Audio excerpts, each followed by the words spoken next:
Look at this text. The Kurukshetra war is won. The kingdom of Hastinapura is fully restored. Yet the victor's prayer is an urgent request. Let calamities happen again and again. The global conflict just concluded left millions dead and a dynasty in ruins, placing Queen Kunti's family firmly on the throne. Here is the central figure of the conflict, Lord Krishna. Having orchestrated the destruction of demoniac military powers and re-established a righteous government, his earthly mission is complete, and he is preparing to depart for his own capital. As he readies his chariot, Queen Kuntī, his aunt and a survivor of decades of assassination attempts, exile, and warfare, approaches him to offer a final farewell. Conventional behavior dictates that a matriarch who has endured such prolonged trauma would ask for a guarantee of peace, for political stability, and for the continued protection of her newly secured dynasty. Kuntī ignores this expectation. In the 8th chapter of the Srimad Bhagavatam, she explicitly begs Krishna to subject her family to continuous, repeated suffering. To grasp why a war survivor would reject a hard-won peace, we must deconstruct how we evaluate human attachment and the mechanics of spiritual survival. Standard religious practice often operates as a transaction. Adherents pray for increased wealth, the acquisition of daily necessities, or the resolution of their physical conflicts. This framework treats the absolute truth as a cosmic supplier, tasked with maintaining a comfortable biological and social status quo for the practitioner. Kunti's prayer requires an understanding of a totally different state of awareness, the Paramahamsa. This ancient term describes a practitioner permanently situated at the highest possible level of pure, unalloyed spiritual consciousness. Though she presents herself as an ordinary woman bound by familial duties, Kuntī is operating strictly with this Paramahamsa vision.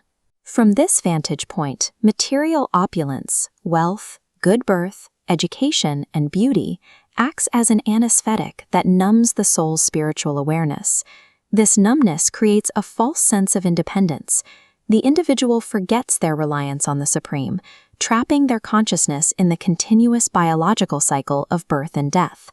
When viewed with spiritual clarity, worldly success functions as a fatal distraction. Worldly failure, by contrast, becomes a life-saving intervention.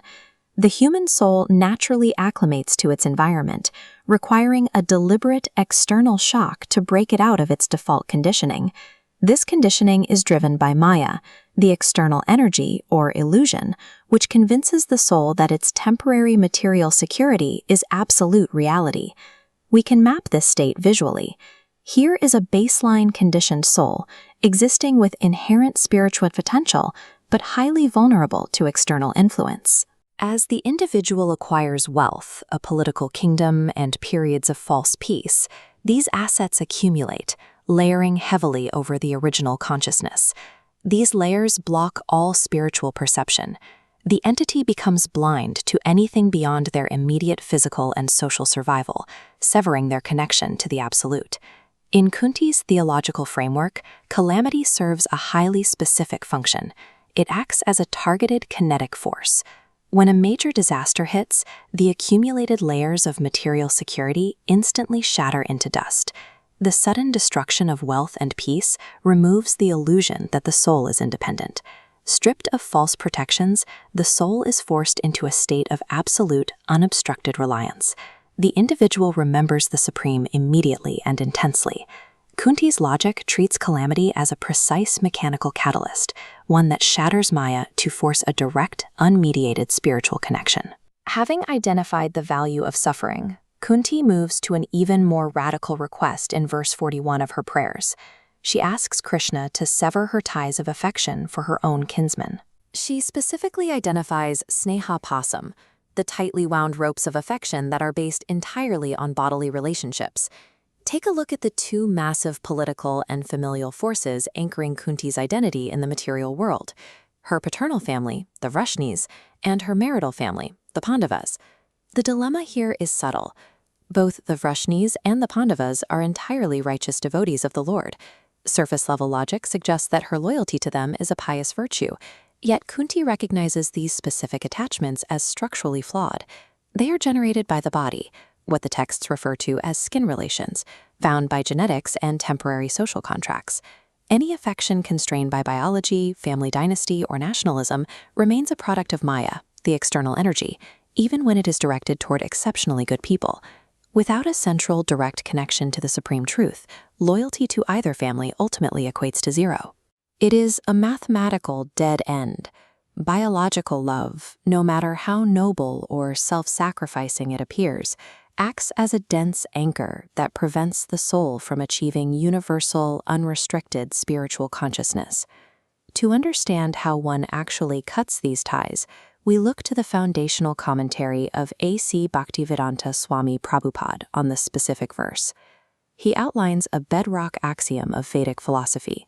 The soul is active by nature.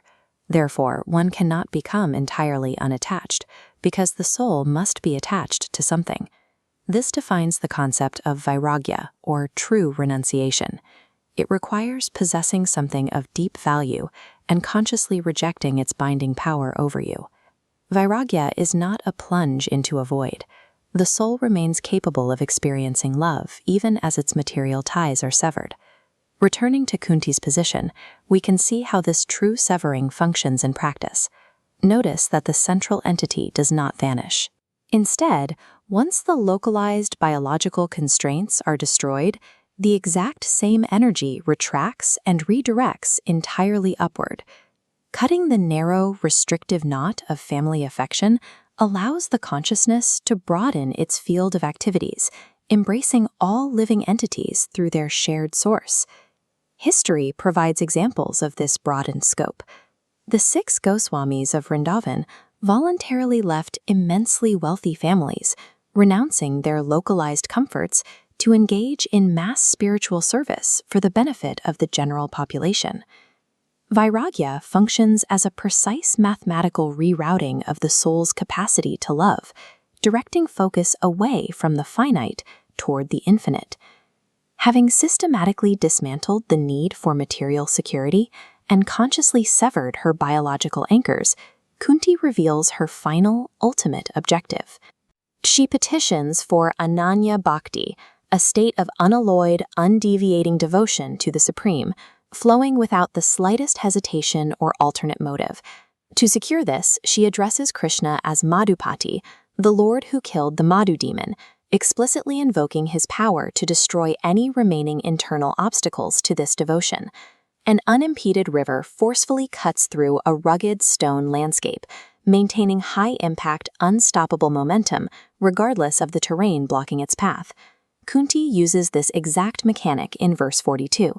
She prays that just as the river Ganges forever flows to the sea without hindrance, her attraction will flow constantly and exclusively toward the Absolute.